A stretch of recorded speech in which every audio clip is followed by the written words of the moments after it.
ത്രിയേക ദൈവത്തിൻ്റെ വലിയ തിരുനാമത്തിന് മഹത്വമുണ്ടായിരിക്കട്ടെ.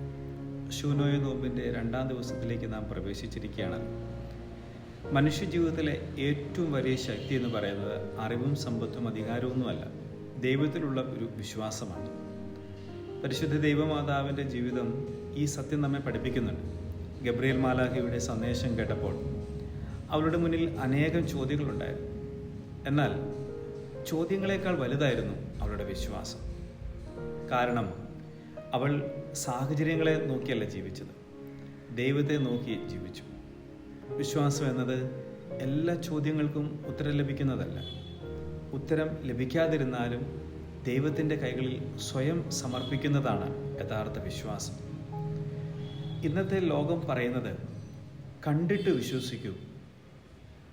എന്നാൽ വിശുദ്ധ സുവിശേഷം നമ്മളെ ഓർമ്മിപ്പിക്കുന്നത് വിശ്വസിക്കൂ, അപ്പോൾ നീ ദൈവത്തിൻ്റെ മഹത്വം കാണും. ഈ നോമ്പിൽ നമുക്ക് നമ്മളോട് തന്നെ ഒന്ന് ചോദിക്കാം, എൻ്റെ ജീവിതം ഭയത്താലാണോ നയിക്കപ്പെടുന്നത്, അതോ വിശ്വാസത്താലാണോ? പ്രയാസങ്ങൾ വരുമ്പോൾ ഞാൻ പരാതിപ്പെടുന്നുണ്ടോ, അതോ ദൈവത്തിൽ ആശ്രയിക്കുന്നുണ്ടോ? പരിശുദ്ധ ദൈവമാതാവിൻ്റെ വിശ്വാസം മനുഷ്യരക്ഷയുടെ ചരിത്രത്തിൽ പുതിയ അധ്യായം തന്നെ തുറന്നു കാട്ടുകയാണ്. നമ്മുടെ വിശ്വാസവും ദൈവം അത്ഭുതങ്ങൾ പ്രവർത്തിക്കുന്ന ഒരു ഉപകരണമായി മാറട്ടെ.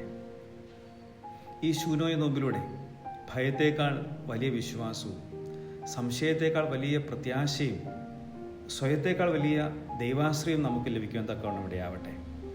പരിശുദ്ധ ദൈവമാതാവിൻ്റെ മധ്യസ്ഥതയാൽ സർവശക്തനായ ദൈവം നമ്മുടെ വിശ്വാസത്തെ ദൃഢമാക്കട്ടെ.